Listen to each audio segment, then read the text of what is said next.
ஆண்டவராக இயேசு கிறிஸ்துவின் நாமத்தினாலே உங்கள் யாவருக்கும் அன்பான வாழ்த்துக்கள்.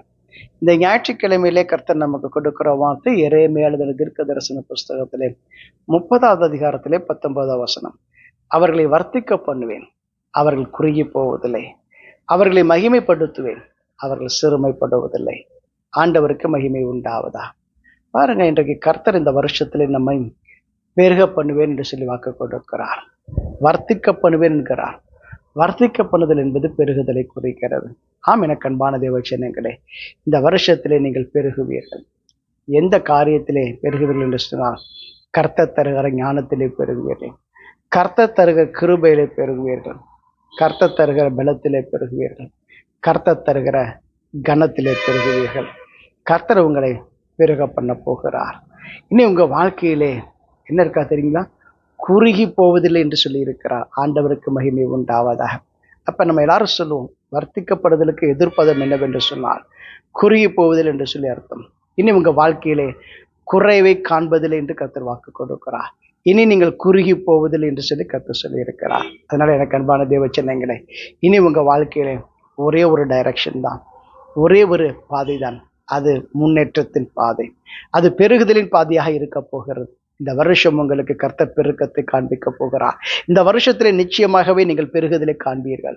அதை தொடர்ந்து கீழே வாசிக்கிற பொழுது, அவர்களை மகிமைப்படுத்துவேன், அவர்களின் சிறுமைப்படுவதில்லை என்று சொல்கிறார். இனி உங்க வாழ்க்கையில சிறுமையை நீங்கள் காண்பதில்லை. இனி உங்க வாழ்க்கையில வெட்கத்தை அனுபவிக்க போவதில்லை.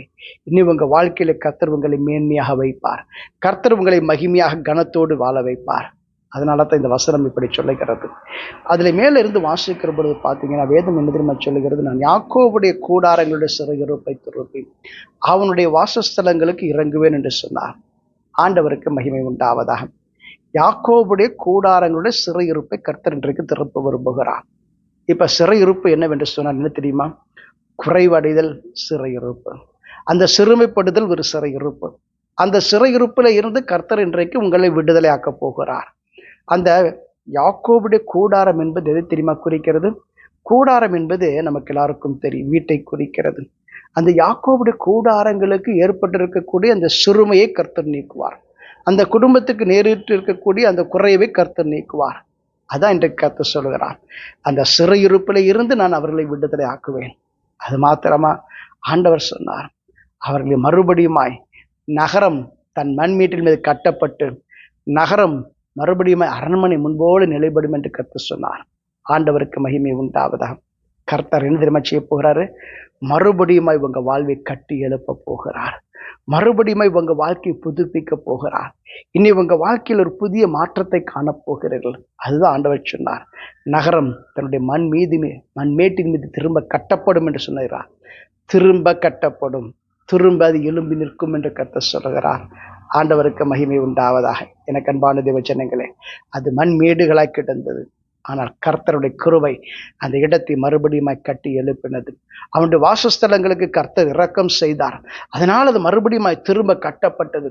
அதுபோலவே இன்றைக்கு கர்த்தர் உங்களுக்கு இரக்கம் செய்கிறபடினாலே உங்களுடைய வாழ்வு மறுபடியுமாய் கட்டப்படும், உங்களுடைய வீடு மறுபடியுமாய் கட்டப்படும், உங்க வாசஸ்தலம் மறுபடியுமாய் மீண்டு எலும்பும் என்று கர்த்தர் சொல்கிறார். மறுபடியுமாய் திரும்ப எலும்பும் என்று கர்த்தர் சொல்கிறார். அரண்மனை முன்போடு நிலைப்படும் என்று சொல்லும் பொழுது அது மறுபடியுமாய் நிலைத்து நிற்கும்படி நான் செய்வேன் என்று கர்த்தர் வாக்கு கொடுக்கிறார். இன்றைக்கு உங்க வாழ்க்கையில ஏதோகிலும் ஒரு குறை இருக்கிறதா? அந்த குறைவை நீங்கள் இனி அனுமதிக்க போவதில்லை.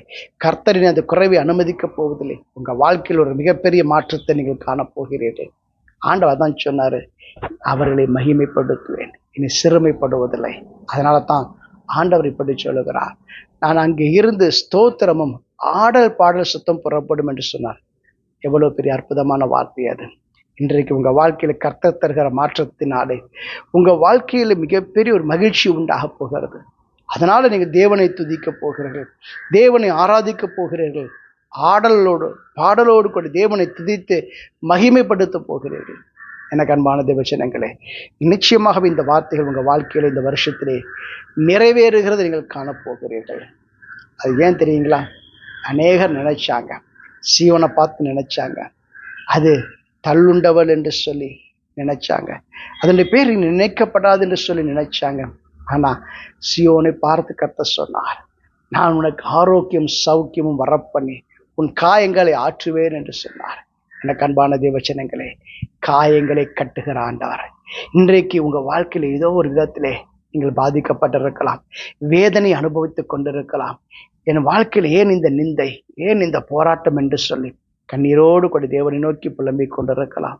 இன்றைக்கு கர்த்தர் உங்க காயங்களை கட்டுகிற ஆண்டவராக இருக்கிறார். இன்றைக்கு அநேகர் உங்களை பிறந்தள்ளி இருக்கலாம்.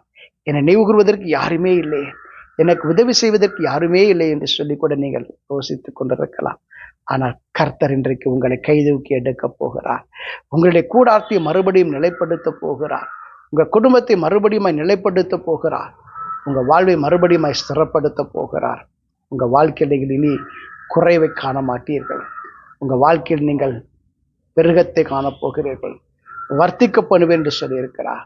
இனி நீங்கள் மிகப்பெரிய ஒரு விருத்தி அடைதலை காண்பீர்கள். தேவன் தாமே உங்களை ஆசீர்வதிப்ப நாம் ஜெபம் செய்வோம்.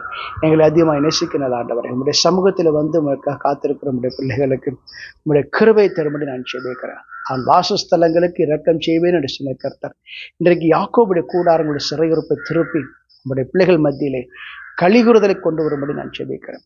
ஸ்தோத்திர பாடல் சத்தம் கேட்கப்பட கிருபை செய்கிறார். இயேசு ஜெபிக்க பிதாவே, ஆமென். God bless you.